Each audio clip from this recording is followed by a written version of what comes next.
नमस्कार, मी नेहा गायकवाड मेरापरा समाचार मध्ये तुमचं मनपूर्वक स्वागत करते।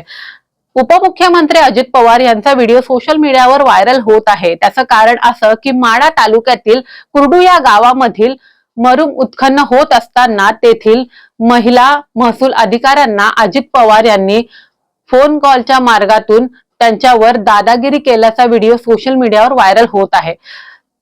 तिथले जे उत्खनन होत असताना मुरुम उत्खनन होत असताना तेथील गावकऱ्यांनी चक्क अजित पवार यांना फोन केला आणि तेथील कारवाई थांबवण्यासाठी सांगितली। त्यानंतर अजित पवार महिला अधिकाऱ्याशी फोनवर बोलताना म्हणतात की माझा आदेश आहे, तुम्ही जी कारवाई आहे थांबवा। अशा प्रकारे दादागिरीच्या स्वरात बोलत असतानाचा व्हिडिओ सोशल मीडियावर व्हायरल होत आहे। विरोधकांनी याबद्दल खूप नकारात्मक टीका केलेल्या आहेत। त्यानंतर अजित पवारांचा स्वर हा असाच आहे का किंवा त्यांचं बोलण्याची पद्धतच अशी आहे, एका आयएस अधिकाऱ्यांची त्यांनी कोणत्या पद्धतीत बोलायला हवं, अशा प्रकारच्या टीका ज्या सोशल मीडियावर व्हायरल होत आहे। त्यामुळे तुम्हाला या प्रकरणाबद्दल नक्की काय वाटतं हे कमेंट मध्ये नक्की सांगा।